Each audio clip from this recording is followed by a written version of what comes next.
Hi there. This is Gail Anderson. This is Mentoring Moments for Moms. And I'm happy to be with you today and to see what's going on in your life.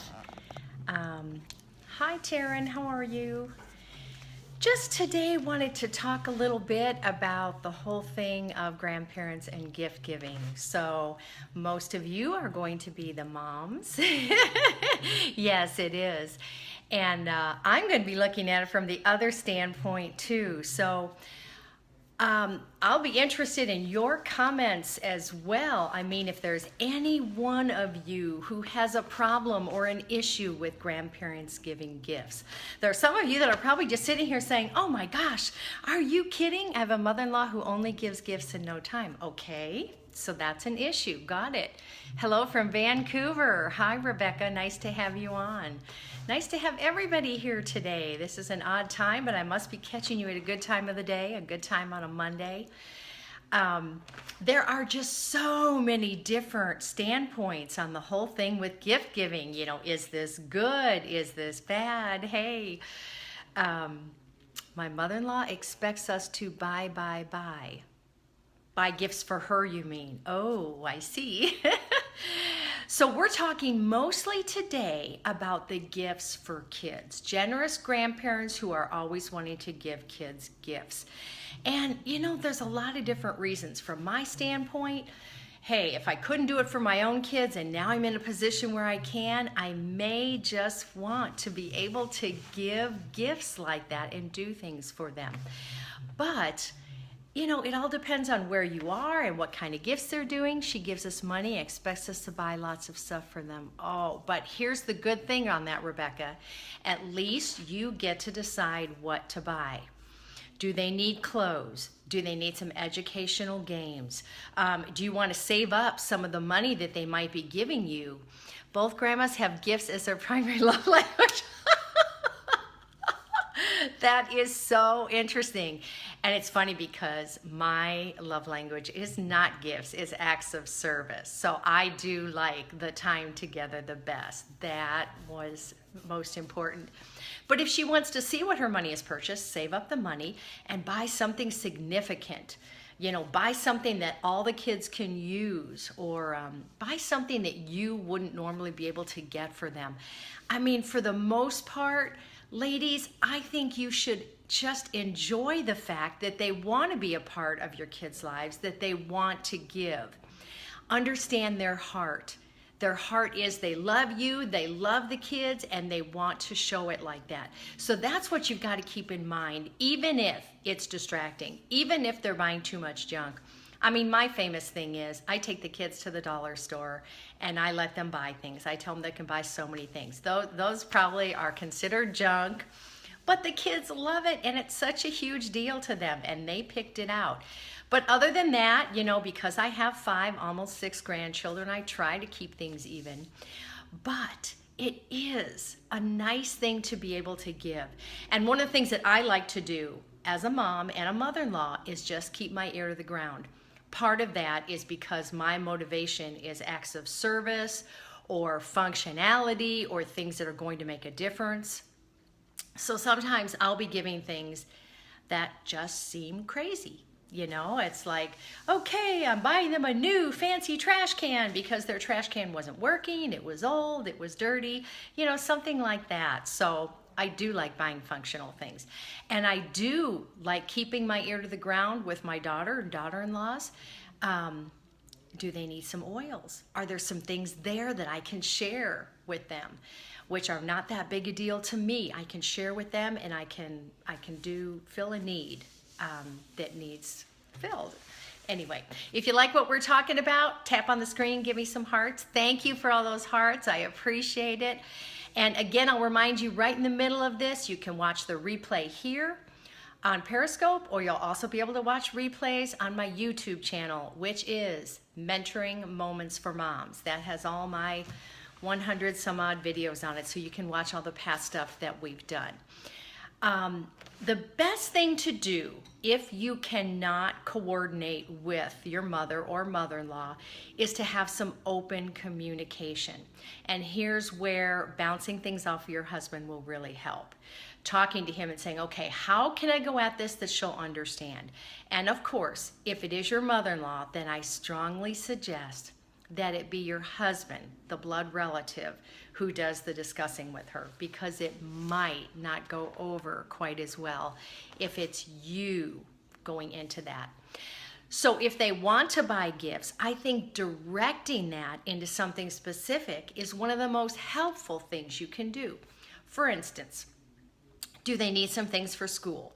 Could she take them school shopping with their list? That might be a blast. She could spend time with them and then buy their things. She might be able to help with clothes shopping or getting a new pair of shoes.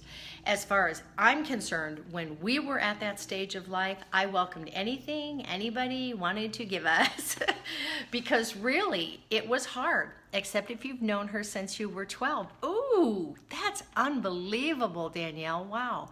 We started Amazon wish list. Excellent. Oh, wow. Excellent. And I'm always a breath of fresh air. Thank you. It's just different attitudes, different points of view on things. And it's so important that when you do talk to somebody, again, we go back to those I messages. I love it that you like to buy the kids things, but sometimes I'm concerned that they're going to get a feeling of entitlement. So how can we work together on this? How can we help each other out? Communication is very much the key. So if you can get her to buy things that are needed at special times of the year, or a birthday gift, have her take the child out shopping. Oh, that gives such wonderful feelings to be able to take my grandchild out shopping and let them pick out something. So much fun. But here's another idea that you might not have thought of. We as moms will have all our little motivational charts, our rewards charts, things that the kids are working for. What if you coordinated with grandma and said, okay, we're working on this potty training. He's going to be working and getting stars or stickers. Would you like to be the one to help set up the reward and then get it for him? So she still, even though it's something you have an influence in, it's still something she gets to do. She gets all the credit for, and of course you want to coordinate on what that actual reward, surprise, gift is, so that it's not, just crazy. You have to be careful, especially when they're young, and you don't want them to see grandma and grandpa as their source of supply. We still believe God for things in our family, and daddy is our provider.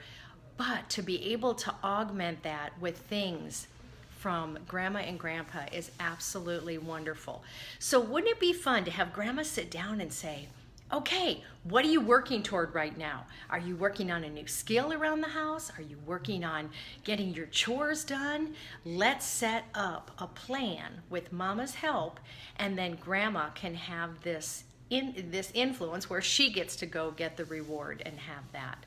So it doesn't always work out that you have that great communication, but I tell you what, it is amazing. And as a grandma, I would love it if you came out and said something, because immediately it'd be like, oh my gosh, I'm so glad you said something. I would never want to do something that would go against what you're trying to do in your family. So hopefully your mom or your mother-in-law would have that same attitude. I have amazing daughters-in-law, and I feel like I can talk to them about stuff and they can talk to me and be totally honest. And I want them to be. And I'm also very careful. Excellent. Glad you have them too. What a blessing. I mean, I never imagined that I would have such wonderful relationships with these gals, to where I walk into their home, they're comfortable having me there, they allow me to help, they allow me to pick up and start doing dishes or to clean the bathroom if I feel like it, and they don't get offended. They appreciate the help. I'm really careful about how I do that stuff, especially when she's brand new, but My first son married a girl from Tulsa who we did not know at all. And yet the relationship has just been wonderful the more and more time that we spend together, and unbelievable. I mean, she is just like my daughter. All three of them are. I mean, it's just unbelievable. So we are very blessed. So help your mother or mother-in-law to understand your heart. Make sure that you give credence for her standpoint. Make sure that if you're going to sit down and talk with her, that you show your appreciation first and share what it has meant. And then if there's a way it can be tweaked, it's all clarification and it's tweaking. That's all it should be, just tweaking. Still want to be able to let them do it, and even if it's frustrating you, tweaking helps so, so much. And not going in it arms loaded for bear. Okay, this has got to stop. You're giving them too much stuff. You're giving them all this junk. Just go at it with an attitude of this is just a little bit of tweaking. This is not something that's terrible. She's not terrible. She has a good heart. You have a good heart.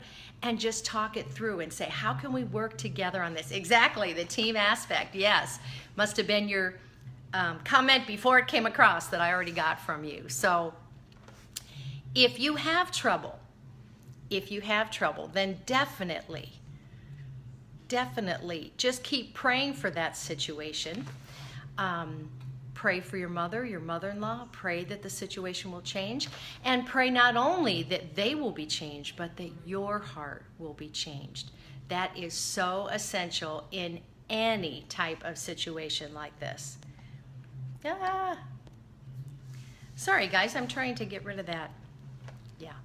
Okay, so sometimes actually on these scopes, I don't allow comments except from those who are followers. I guess I forgot to turn that on today. So if you're not following me and you'd like to hear more about what I'm talking about, see my other scopes, please make sure that you follow me and I'll follow you back, and then we'll be able to see your comments. Also, again, everything's on YouTube. All the scopes that I've done, all the different ideas that we've talked about. Basically, in Mentoring Moments for Moms, we're talking about things that affect you as a mom. We're talking about marriage, we're talking about parenting, home management, simple life, health, just all those different things. So I enjoy being able to connect with all of you and have some great things, exciting things coming up that I'll be announcing probably later this week. Tomorrow I have all day with my granddaughter, so I definitely do hope to get on scope tomorrow. It'll probably be a little short because I can't really say how she's going to react to me being tied up. But you are welcome for the insight. I appreciate it. And just take that idea, you know, see there might be some things out of there that you can definitely glean from. So hopefully it's helpful. So have a great day, ladies, and I will see you soon. Thank you.